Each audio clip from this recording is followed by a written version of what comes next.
Hey, what's up, guys? My name is Charlie. Today we're going to be reacting to the Angry Video Game Nerd. This is going to be episode 76, and it's going to be super pitfall. So let's give this a try, shall we? Let's go.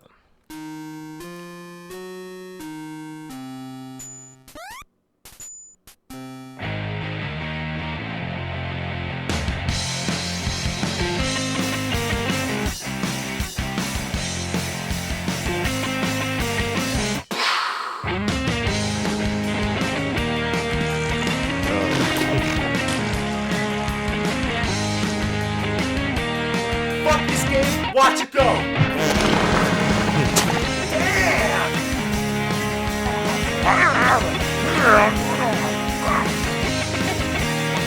What were they thinking?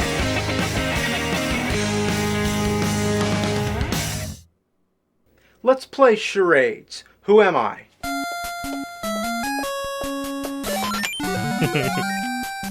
If you guessed Pitfall Harry, then you're right. Good old Harry got his start in Pitfall, a classic Atari game, but he didn't start acting like an asshole until the NES came along. Super Pitfall, one of the most deceptive uses of the word super in video game history. You wanna know why? You wanna know why this game super sucks? You wanna see how hard they cranked up the diarrhea dial? Just watch.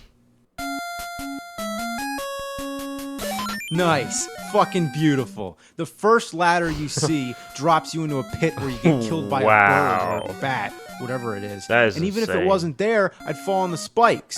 So it's basically death insurance. Let's put every kind of obstacle we can possibly think of in the very beginning of the game.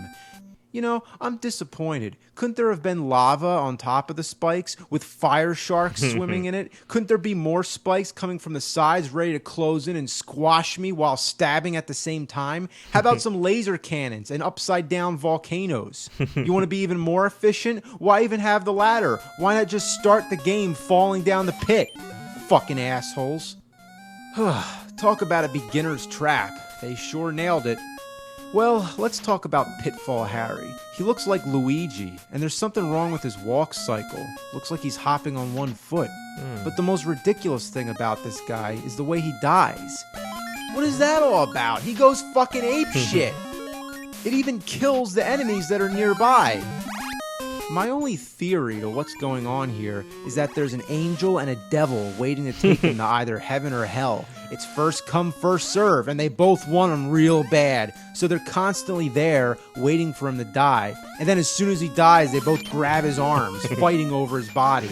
Wow. That's the only explanation that I can think of. Yeah. The enemies in this game are a total joke. Spiders? Frogs? Are frogs a common hazard that you would face in a jungle? Has anyone ever died by getting attacked by a fucking frog? And he uses a gun? Who the hell goes around shooting frogs? Harry can't shoot while ducking, and that's a big problem because most of the enemies are too short. You can hit the frogs only if you time their jumps very carefully. The spiders, the scorpions, and just about everything else, it's like tough shit. Does Harry have a problem with his arms? He can't point the gun in any direction other than right in front of his own fucking face? The number one complaint that I have with this game is that all the items are invisible. They only appear when you jump in a very specific spot. Everything from bullets to special objects that you need in order to unlock certain parts of the game, everything is invisible. So unless you know where everything is, you're just gonna have to go through the whole game jumping around like a fucking idiot. The only items in plain sight are the gold, but the gold has no purpose other than getting points. Unless you're playing an Atari game, nobody really cares about getting a high score. It's more about just finishing the game. So the gold is there just to waste your fucking time. You gotta convince yourself to just walk past it. But that's hard to do because not only is it the only thing in the game that's not hidden, but it flashes. Like, ooh, look at that flashing gold. So tempting. But no, just pretend it's not there.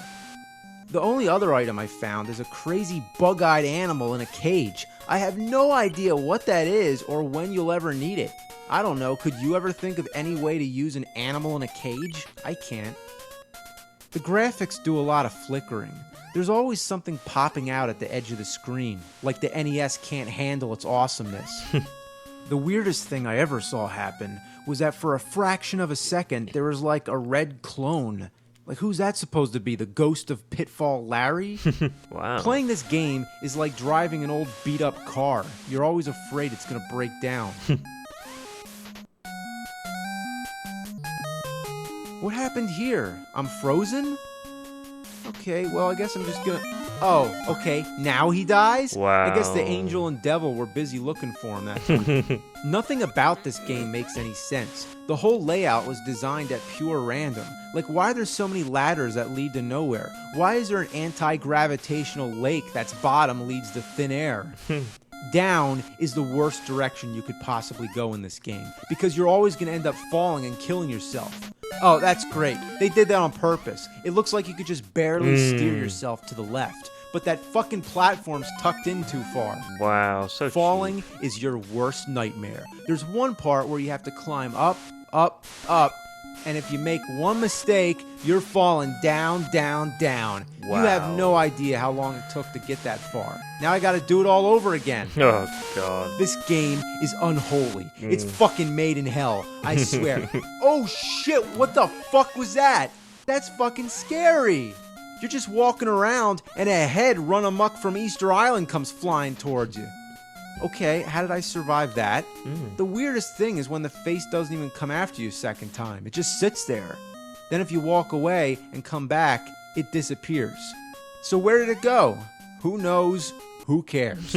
Weird. This game is a lot like Milon's Secret Castle and Yeah, that's what I was Simon's Quest, thinking. because the whole thing is about secrets. In order to access certain parts of the game, you have to jump into walls. Who would think to do that? It's like in Simon's Quest, where you have to kneel down by the wall, holding a red crystal, and wait for a tornado to come. Okay, well maybe it's not that cryptic. This is the last part of the game, some kind of dungeon with skulls and shit. Kind of reminds me of the Temple of Doom. I like this part for two reasons. One, it's the only part in the game that has different music. What a relief. The other thing, it's the only place that has enemies that are tall enough to shoot. I don't know why everything else had to be so small. Like those snails. Killed by a fucking snail. Wow. Oh, must be Pitfall, Gary. That's the princess, or whatever she is, just some girl you're trying to rescue. When you get to this part, your first instinct is to get over there and rescue her. Hopefully that means you beat the game, right? But no, that's some wishful thinking right there. You can walk right through her, you can try to hump her, but Wow. nothing happens. The game doesn't even give you a clue. You're just supposed to know that you gotta collect a bunch of secret items before you can rescue the girl. But if you went down to this dungeon place, you're basically trapped. There is a way to get out, but it requires a lot of climbing, where one slip can drop you all the way back down. You're better Wow. off just resetting the game. So we're jumping around in thin air, trying to find different suits like spades, hearts, and diamonds. What purpose does this have? I found the princess. Does he need to play poker with her or something? Finding these items, like I said, unless you have a strategy guide or a walkthrough telling you where all these things are, it's just a guessing game. Even worse, jumping around can put you in danger. Come on, a waterfall coming down from the ceiling? Death by a frog. Is this girl really worth all this aggravation? No. Look at her. She looks like a fucking rag doll. There's no limit to how secretive this game is. There's actually a part where you have to warp by jumping into a bird. You saw that, right? I'm not making that up. There's a warp zone hidden in a bird. Wow. How would you ever figure Yeah. something like that out? Unless it's by complete accident. Yeah. If you try touching the rest of the birds in this game, they kill you. Oh so if my you've learned anything God. from that, it's to avoid them. Yeah. How stumped and bored would you need to be to start thinking, I guess I'm going to try jumping in the birds? How the fuck is a kid in 1987 without internet supposed to figure out how to beat this game? Wow. That So is you get all the bad. items, go back into the secret wall, find the princess, and then you win, right? No, the music changes, but the game still goes on. Is there any clue, any dialogue box, anything to give you a hint what to do next? Of course not. Oh my You just have to God. assume to go back to the beginning of the game. Yeah. That means climbing out of this dungeon, finding another secret passageway, and work your way back. But you're not supposed to go back to the exact start point. That would be a little too easy to guess. So how about this? You fall off a random platform, the screen starts to glitch, and then you win. What the fuck? And that's it. Don't you love games that just end with a black screen with plain text?